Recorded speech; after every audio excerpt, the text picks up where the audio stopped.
আমাদেরকে বিশ্বাস রাখতে হবে আদিবাসীরা লড়াই আন্দোলনে ছিল, লড়াই আন্দোলনে আছে, আর আগামী দিনে লড়াই আন্দোলনে থাকবে। এর থেকে মুক্তির পথ আর কোথাও হতে পারে না।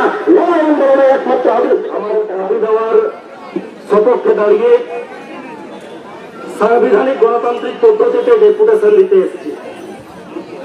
আমি প্রথমেই ফোরামের ডাকে বিভিন্ন আদিবাসী অর্গানাইজেশন যারা এখানে উপস্থিত আছেন, আমার প্রত্যেক সংগ্রামী যোদ্ধাকে আমি আমার পক্ষ থেকে ধন্যবাদ, অভিনন্দন, জোহার জানাবো। এই দুর্যোগপূর্ণ আবহাওয়ায় সাংবিধানিক গণতান্ত্রিক পদ্ধতিতে ডেপুটেশন দিতে এসে আমি এখানে কোনো ময়দানি ভাষণ দিতে আসিনি বা ময়দানি ভাষণ দেব না। অনেকক্ষণ থেকে আমাদের বিভিন্ন অর্গানাইজেশনের বক্তারা আজকের দিনের যে প্রাসঙ্গিকতা, কেন আমরা কল্যাণী এসডিও অফিসে এসেছি সে সম্পর্কে আপনাদের সামনে পুঙ্খানুপুঙ্খ তথ্য তুলে ধরেছেন। আমি সে বিষয়ে বিস্তারিত কিছু বলবো না। যে কথাটা বলার জন্য সেই পাটনা জেলার সুদূর জঙ্গল মহল থেকে আজকে আমার কল্যাণীতে ছুটে আসা, আজকে এমন একটা পরিস্থিতিতে বা এমন একটা দিনে দাঁড়িয়ে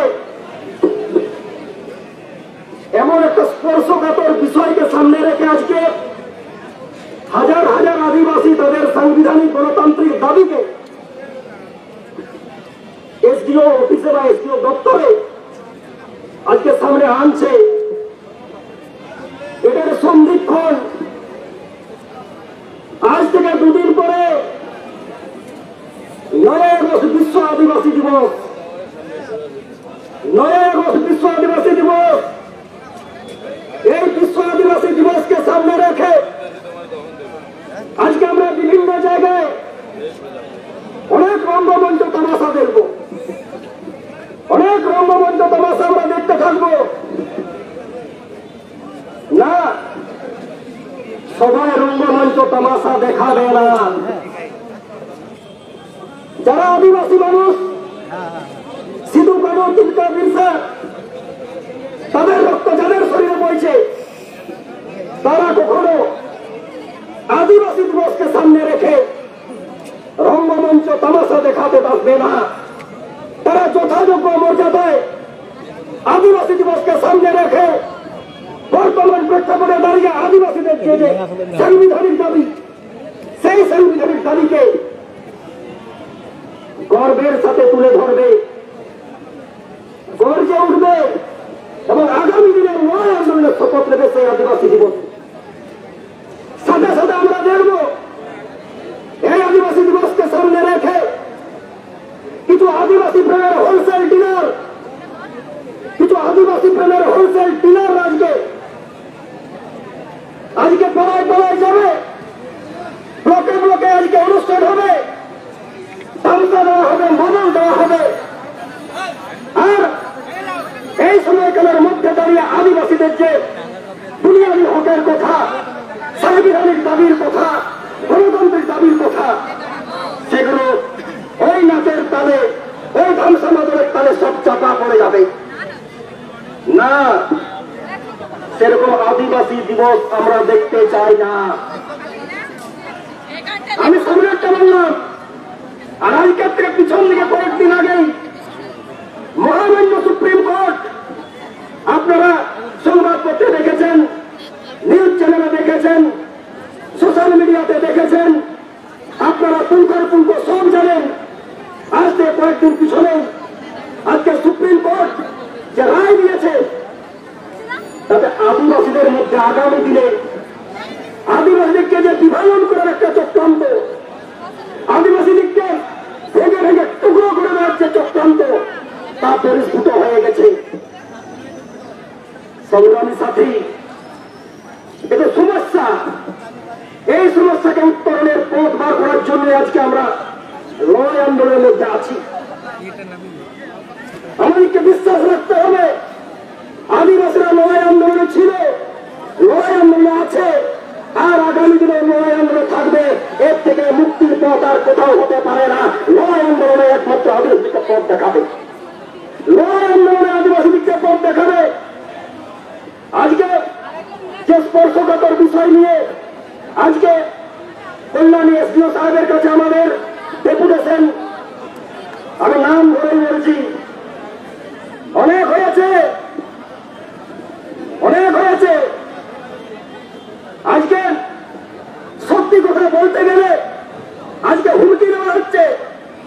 আজকে যে এলাকার ঘটনা বা যে অভিযুক্ত ব্যক্তি তার সঙ্গপঙ্গরা আজকে ওই এলাকার আদিবাসী কর্মীদেরকে, আদিবাসী সংগ্রামী বন্ধুদেরকে হুমকি দিচ্ছেন। আমি শুনেছি ওই এলাকায় আরো অনেক দাদা দিদি তৈরি হয়েছে, যাদের কাছে সত্যি কথা বলতে গেলে আজকে হুমকির কথা বলছেন। আজকে আমি তাদের বলি, আদিবাসীরা সত্যি কথা বলে, আদিবাসীরা সত্যিটা বিশ্বাস করে এবং সত্যের পথে চলে। আপনাদেরকে আপনার আদিবাসিত্ব প্রমাণের জন্য আপনি যদি এতই সচ্ছচ্ছ হন তাহলে সত্যের মুখোমুখি হন, অন্যথায় আদিবাসীদেরকে হুমকি চুমকি দিয়ে কোনো লাভ হবে না। আগামী দিনে আপনি যদি আদিবাসিত্বকে প্রমাণ না করতে পারেন, আপনি নিজেকার আদিবাসী বলবেন না। আজকে সত্যি কথা বলতে গেলে আজকে বরুণ মাহাতো যে এলাকায় লোকসভা নির্বাচনে কন্টেস্ট করতে গিয়েছিলেন, নতুন করে বলার কোনো দরকার নেই। আপনার গায়ে যদি আদিবাসী রক্ত থাকে, কাদের মদতে সেদিন আপনি নমিনেশন ফাইল করেছিলেন, আমিও লোকসভার পাশের লোকসভার লোক, আমরা খুব ভালো করে জানি। আজকে সত্যি কথা বলতে গেলে গায়ে এলার্জি আসছে, এই সত্যি কথাগুলো বলতে গেলেই গায়ে ফসকা বলছে, এই সত্যি কথাগুলো বলতে গেলেই আজকে আদিবাসী কর্মীদের হুমকি দেওয়া হচ্ছে। এসব চলতে পারে না। আগামী দিনে এই ইস্যুকে সামনে রেখে আরো দুর্বার আন্দোলন ইউপির পক্ষ থেকে নেওয়া হোক, আমি নেতৃত্বের কাছে আবেদন রাখব। সাথে সাথে আমি আমার বক্তব্য মোটেও দীর্ঘায়িত করব না। আজকে কল্যাণী এসডিও সাহেবের কাছেও অনেকবার নিয়ে ডেপুটেশন হয়েছে।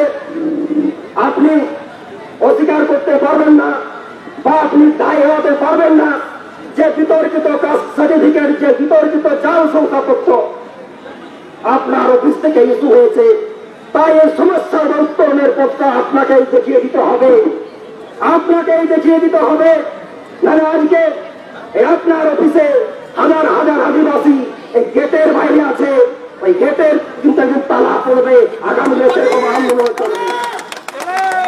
এখানকার মাননীয় আধিকারিক, দায়িত্বপ্রাপ্ত পুলিশ প্রশাসন আজকে যে বিষয়টাকে নিয়ে এখানে আমাদের আসা, এটা মামুলি কোনো ইস্যু নয়। আদিবাসিত্বের প্রমাণের একটা আদিবাসিত্ব, তুমি আদিবাসী না আদিবাসী নও, এত বড় একটা গুরুত্বপূর্ণ ইস্যুকে নিয়ে আমরা এখানে ডেপুটেশন দিতে এসেছি। আগামী দিনে লড়াই আরো দুর্বার হবে, লড়াই আরো আগামী দিনে উত্তরণের পথ দেখাবে, এই আশা রাখছি। সাথে সাথে এখানকার সংগ্রামী জনতা, সংগ্রামী যোদ্ধা, এই এলাকার আমার মা দাদা ভাই বোন, আমার যুবা ভাইয়েরা, আমার স্নেহের ছাত্র ছাত্রীরা, প্রত্যেককেই আজকে ভারতবর্ষের বুকে আদিবাসীরা ভালো নেই। সারা ভারতবর্ষ জুড়ে রাষ্ট্রীয় কাঠামোতে থেকে আদিবাসীরা আজকে শোষিত, নিপীড়িত, নিষ্পেষিত। আজকে যদি আমরা একজোট না থাকি, আজকে যদি সময় কথা বলবে, সময়টা কিন্তু ভালো নয়।